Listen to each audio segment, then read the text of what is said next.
Kedua, ingin mempresentasikan hasil diskusi kelompok kami yang berjudul Phoneme and Allophone, yang beranggotakan saya sendiri, Farah Nabila, Hafni Zahara, Muhammad Haikal, dan Raudatul Nisa. Baik, saya akan menjelaskan tentang fonem. Phoneme is the smallest unit of sound in a word that makes a difference in its pronunciation as well as its meaning. Jadi, fonem itu adalah unit terkecil dari bunyi yang membedakan makna dari sebuah kata. Jadi, bunyi itulah yang membedakan arti dari satu kata dengan kata yang lainnya. Fonem dilambangkan dengan slash atau garis miring. Contohnya kata keep dan deep. Jadi kalau kita lihat pada kedua kata ini, yang membedakannya hanyalah ki dan di, tetapi artinya berbeda. Ini dia. Jadi kita akan fokus kepada kata keep ya. Nah, keep ini mempunyai 3 fonemes, yaitu ke, i, dan pi. Nah, jadi arti dari keep itu sendiri adalah tetap pada posisi, atau juga bisa sebagai menyimpan, menjaga gitu ya. Nah, apabila kita mengganti huruf fonem ki yang ada pada kata keep menjadi fonem di, itu maka otomatis katanya akan berubah, maknanya juga akan berbeda. Dari yang awalnya keep menjadi deep. Nah, pastinya deep itu artinya sudah lain ya, tidak sama dengan keep. Jadi deep adalah deep itu dalam ya, atau jauh dari permukaan. Kemudian lanjut, ini ada kinds of phonemes atau macam-macam phonemes. Jadi phonemes ini memiliki 3 macam ya, ada vowel, kemudian ada konsonan, dan ada diphthongs. Ini kita lihat phonemic chartnya. Di sini udah dibagi ada vowel dan konsonan. Jadi yang vowel ini yang warna orange, dan di sini juga ada pembagiannya lagi. Ada vowel yang short, ada yang long, dan ada diphthongs. Jadi apa itu diphthongs? Diphthongs itu adalah gabungan dari 2 vowels dalam satu silabel gitu. Jadi di sini contoh dari diphthongs itu yang warnanya orange tua di sini, karena di sini kan dibedakan menjadi orange muda, kemudian sedikit tua, dan tua gitu ya. Jadi yang diphthongs ini contohnya kayak ear. Nah, jadi itu gabungan dari ear itu gabungan dari vowel i dan a, sehingga dibacalah ear. Itu contohnya di sini ada ear, hear, gitu ya, ada carrier. Nah, dan kemudian yang long. Yang long itu maksudnya adalah pembacaannya itu panjang. Di sini contohnya ada sheep ya, ini di tabel yang pertama, yang i kemudian ada tanda seperti titik 2, kemudian eagle. Nah, kalau itu kan sedikit lebih panjang, eagle gitu. Dan kemudian kalau yang short itu berarti cara kita membacanya itu pendek, biasa aja. Contohnya sheep, busy, kemudian started. Nah, seperti itu. Jadi itulah perbedaannya antara short, long, dan diphthongs. Kemudian ada consonants. Nah, jadi di dalam consonants ini ada 2 jenis, ada yang voice dan ada yang unvoiced. Apa itu voice? Voice itu adalah saat kita mengeluarkan bunyi dari sebuah huruf, maka kita akan terasa seperti ada getaran di dalam tenggorokan. Di sini contoh voice yang mana? B, D, G, ya. Itu dia contoh voice. Jadi saat kita mengucapkan itu ada getaran. Contohnya kayak ball gitu ya, kayak ada yang bergetar lah gitu. Kemudian kalau unvoiced berarti tidak ada getaran, jadi plong aja gitu hurufnya. Contohnya seperti P. Kalau kita menyebutkan pen, hopping gitu. Kemudian ada T, F gitu ya, wire atau love gitu. Nah, jadi itulah penjelasan dari saya tentang fonem. Selanjutnya akan dijelaskan oleh Khairun Nisa. Assalamualaikum warahmatullahi wabarakatuh. My name is Rozatun Nisa. I will explain about the minimal pairs. A minimal pairs is a pair of words or phrases in a particular language which is different in only one phonological element. A minimal pairs in English is a pair of two words that differ only in one sound or in one phoneme. So, jadi maksud di only one phonological elements itu adalah di dalam satu fonem, in one phoneme. Jadi perbedaannya di satu suara di dalam satu fonem. Dan minimal pairs is two words that vary by only a single word, single sound, usually meaning sounds that might be confused the English learners. Thus, the two different phonological elements in the pair of words represent two separate phonemes in the language. Jadi seperti yang tadi saya bilang, perbedaannya itu terletak pada satu suara. Jadi ini is not about the spelling but all about the sounds. Jadi dari speech sounds, bunyi yang ditimbulkan dari suatu kata. Jadi sehingga kita bisa membedakan artinya. Jadi contoh dari minimal pairs in English adalah ini adalah huruf fonem initial di huruf.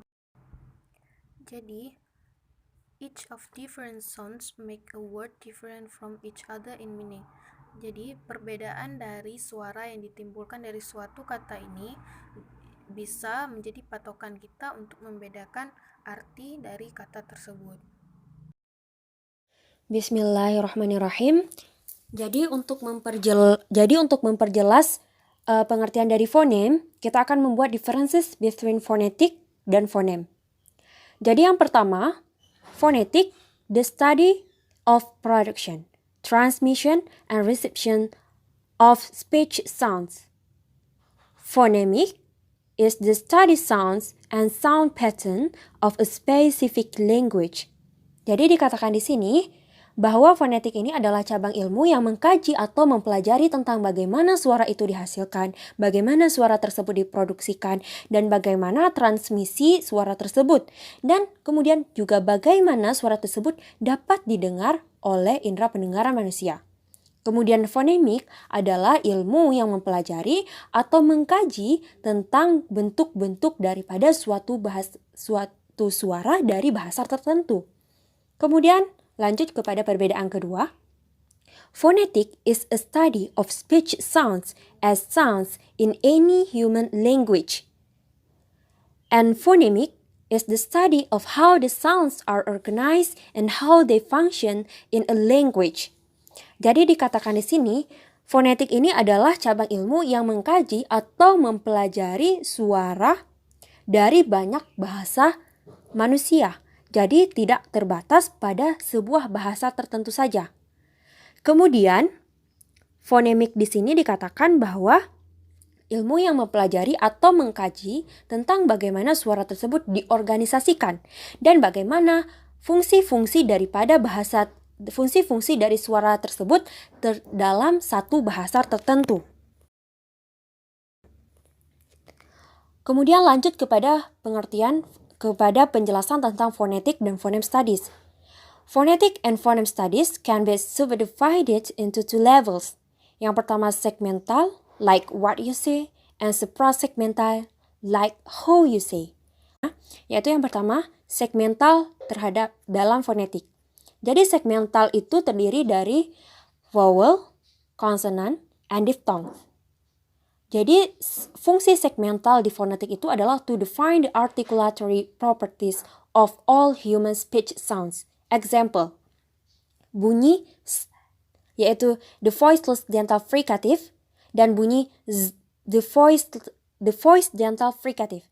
Jadi itu adalah bunyi yang tidak memiliki getar dan terjadi karena adanya gesekan antara lidah dengan gigi atas atau gigi bawah.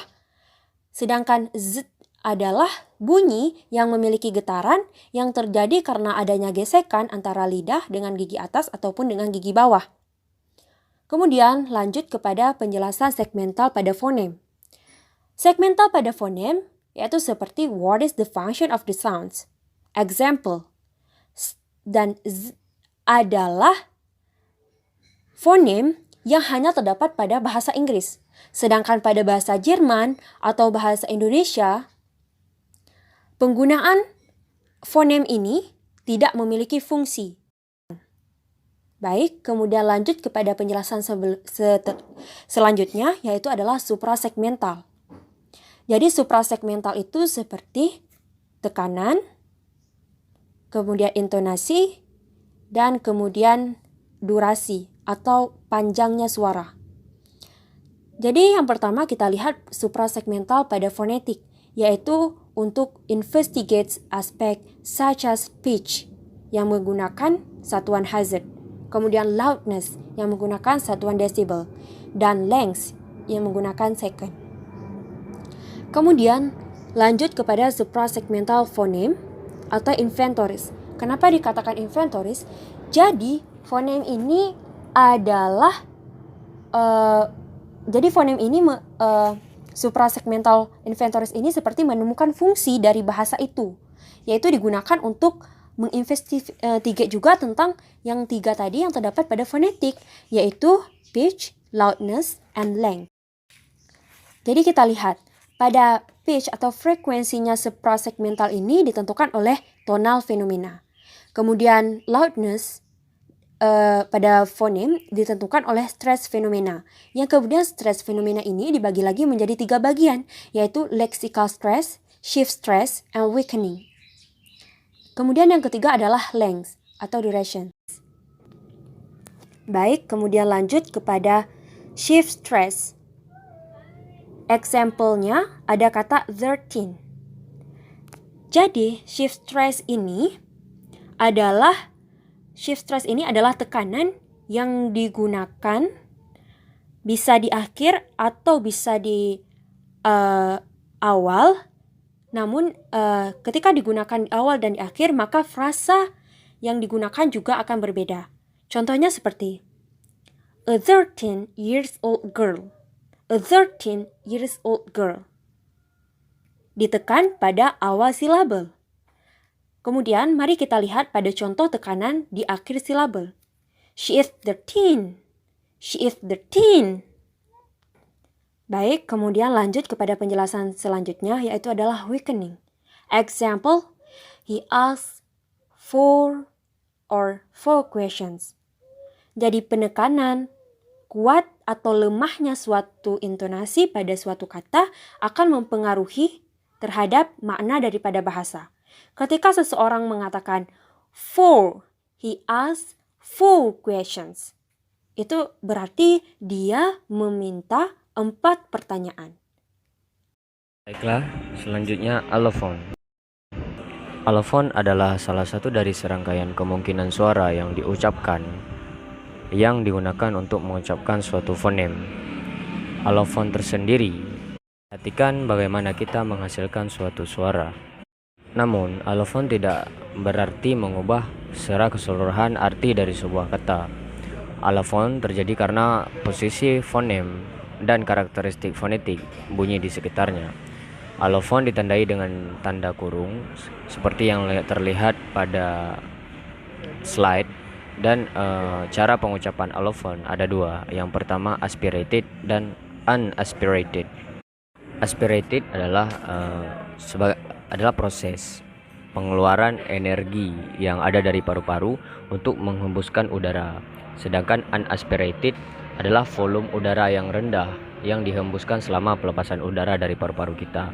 Inilah yang membedakan kedua buah cara pengucapan pada allophone ini.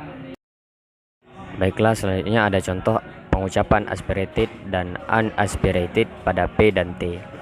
Yang pertama, pengucapan aspirated pada P.